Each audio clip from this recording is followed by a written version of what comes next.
کللتورێکی کۆنی شار لە شاری سلەیمانی بە ئامادەبوونی ژمارەیەکی بەرچاو لە خەڵک شەوچەرەیەک سازکرا.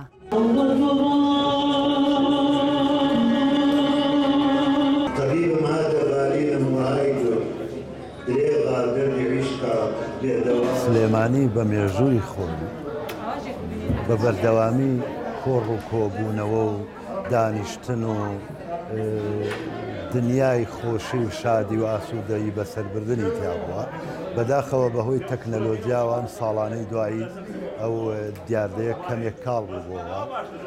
ئێمە بیرمان لەوە کردەوە کە وا بکەین شەوچەرەکانی سلێمانی کە زۆر بەناوبانگ بوون وەختی خۆی زیندوی بکەینەوە.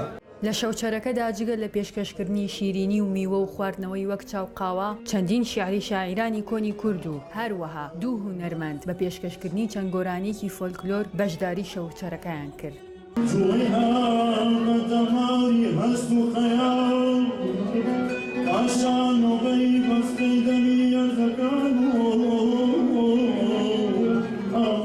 مەبەستەکەمان تەنها زیندووکردنەوەی شەوچەرە و کللتوری سلێمانیە بە قەیرانەکانە. هیوادارین جێی خۆی گرت بێ وەکۆی کە خەڵک زۆر ئامادەیە هەستەکەن جێی خۆی گرتەوە خەڵکەش ئارامە لەگەڵ کەش. ئەوانەی هاتبوونە شەوچەرەکە باز لە گرنگی ئەم جۆرە شەوچەرانە دەکەن بۆ دۆخی ئێستای کوردستان کە گیرۆدەی قەیرانی سیاسی و ئابووریە. زۆر شەوی جوانیان بۆ خێزانەکانی شاری سلێمانی تەرخان کردووە.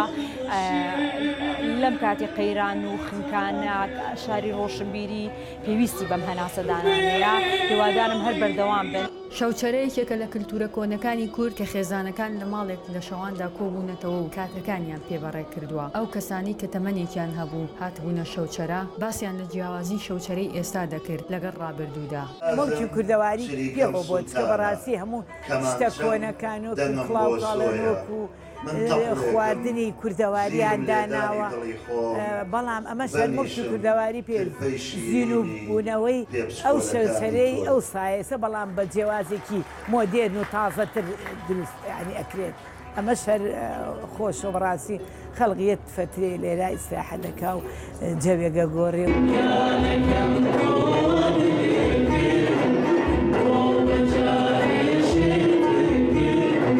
لەگەڵ کوڕەکەم و لەگەڵ کچەکەم هاتوو پێیان وتم وتیان وەرەدایە لەگەڵمان منیش پێم خۆش بوو هاتم و کاتێکی خۆش بەرینە سەر.